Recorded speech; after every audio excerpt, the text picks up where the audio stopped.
Hey, I'm Jay. And I'm Ray. And we're from Bugspray.com.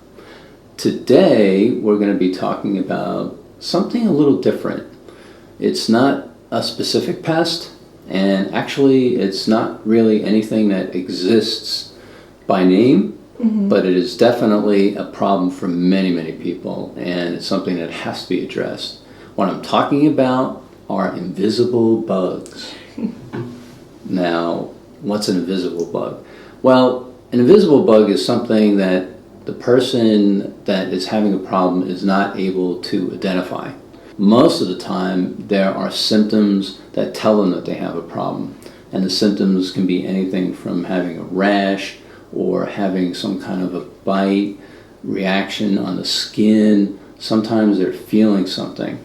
And these are all symptoms of pests that sometimes are hard to identify because we're not really seeing them.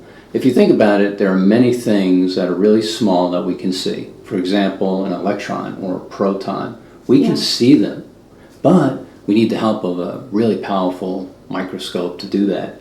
Well, the same is true with insects and pests. So today we're going to play our little game, and what this game is going to be basically is where Ray has 15 seconds to guess what invisible bug I'm thinking of. Yeah. And after she uses her 15 seconds, if she can't guess, I'm going to step in and tell her and give you guys a little bit of information about it. And we only have a minute to talk about that pest. So we're going to talk about the top 5 invisible bugs and why they're important.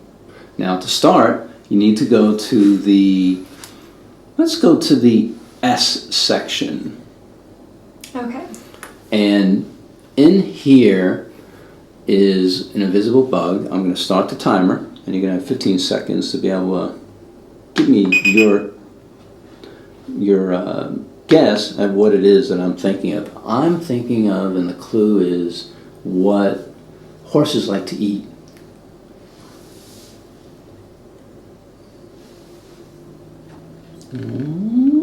I was hoping It looks like your time is up. So, is there a straw itch mite there?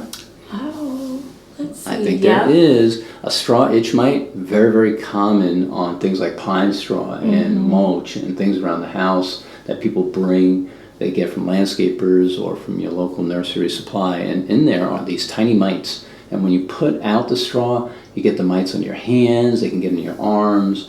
They can literally fly in, not because they have wings, but because they're so light, and they can be carried in on your clothing. Pets can bring them inside, and once they get into the house, they're a nightmare because they float around, they get on people's skin, and they can irritate you, so you can have all kinds of reaction. Itch mites are active almost year-round and pretty much all across the country. Well, a minute is up on that one. So that's one of the invisible bugs. Itch mites, very, very common.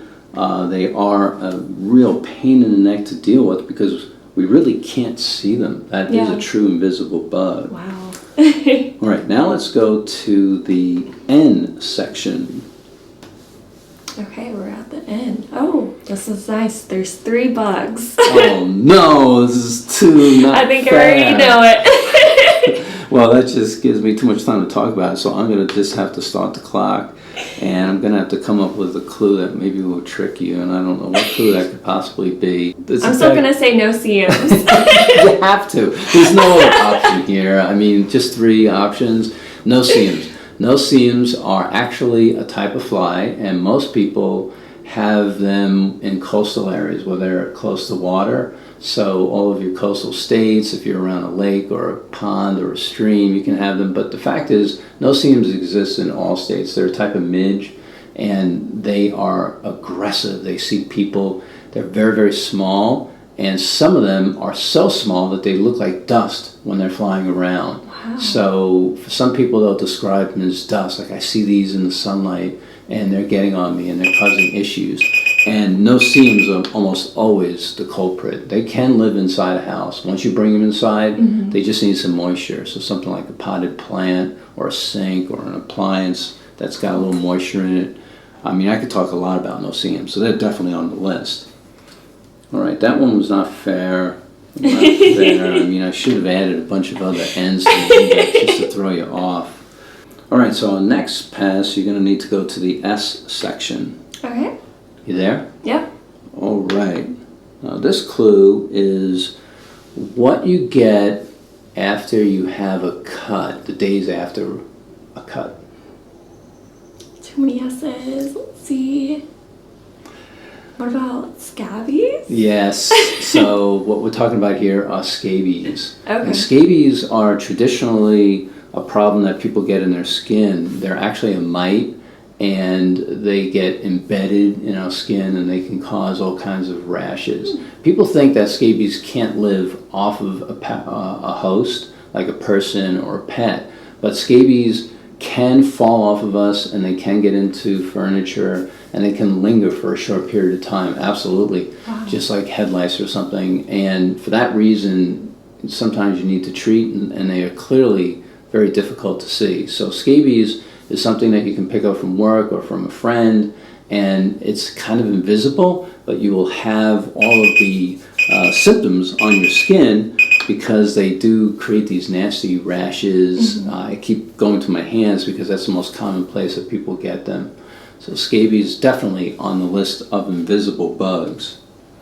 All right, now if you can go to, let's see, we've got the itch mice, we've got the no-see-ums done, and we've got the scabies. Let's go to the F section. Ooh, it's not common. Let's see. Now, you there? Yep. All right, so this tip or clue is a type of mold. Fungus flies. Very good guess. So fungus flies are a universal type of mold-seeking, organic-eating fly, and they're in the forage fly family, so they're very, very small. They love living in potted plants. They love living in the mulch around our house. And once they get into a house, they love going down drains. They love going around a refrigerator or a toilet.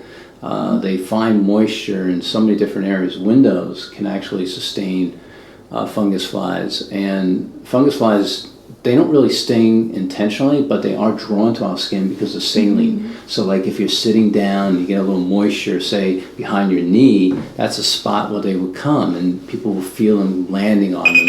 And it's a sensation that you can tell that they're there, but because they're so small, they're always and oftentimes labeled as being an invisible bug. So fungus flies or fungus gnats definitely on that list, and one that can be an issue for many people. All right, now go to the D section, and let me know when you're there. Okay, we're there. So this clue or tip is what happens on something like this nice table if we don't clean it on a regular basis. I want to say dust millipedes. Oh no, you're really close. Dust is part of the answer. It's dust mites. Oh, okay. So dust mites, once again, another mite, and dust mites thrive in anything fabric-wise. So carpeting, our bedding is a huge problem with dust mites. Virtually every single bed has dust mites in it. We don't like to think about it, but they are in there. They're microscopic, and most people have no type of reaction to them, but some people do, and it can be a nightmare.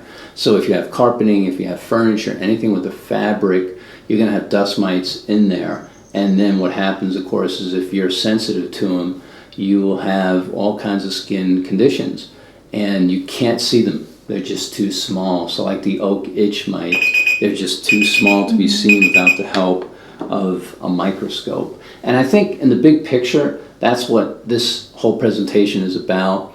I've named 5 what we call our top invisible bugs. All of these are relatively small. Obviously, the fungus gnats or fungus flies, they're a little bit bigger than the mites, but the no-see-ums are kind of capable of being small enough to where they're virtually invisible, and the dust mites are certainly invisible. All of these pests fall into a category that can be so problematic for some people because they don't know how to deal with it, and they're having this problem because they are allergic to these pests. And the bulk of people in our country will not have reactions to them. So for the person who has the issue, they could be in a house with 10 other people, and they're the only one that has the skin condition. Wow. And it's very, very frustrating for them. All I can tell you is that we understand. We feel your pain. We don't think you're crazy. There are things that are happening in your house that you're sensitive to, and it's because you have an allergy, and not everyone has that same allergy. So our best advice is, of course, go to our website, go to bugspray.com/invisible, and on that page you're going to see kind of like a synopsis of what we discussed. You're going to see links to these pests, and in most cases treating the inside of the house will take care of them, because most of these pests, they don't do well lasting long. Once they get off of the host, they're going to die pretty quickly. So inside a house, if you have some on you, or if there's a dog that's carrying some around and they fall off, they're not going to live all that long, a few hours, maybe a day, but they don't have a chance of getting infested and hanging around for a year or two. The problem is that because they're so light, some of these guys can be flying around, and most people are thinking, well, I just got to spray, and they're using liquid treatments.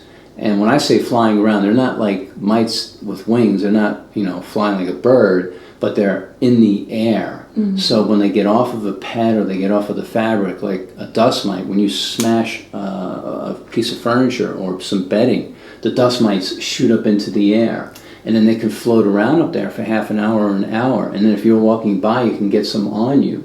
So it's very, very important to be thinking about the air or space sprays, and that's what we discuss in our article. So go to bugspray.com/invisible, and on that page you're going to see the links to these various pests, and we're going to have a couple of products that help deal with the air space. So it's not just about spraying liquids on the ground or even finding the source. It just ain't going to happen.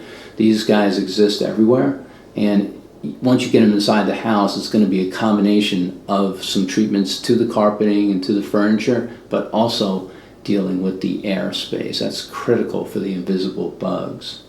So until next time, I'm Ray. I'm Jay. And we're with Bugspray.com. Very good. Okay. You got it.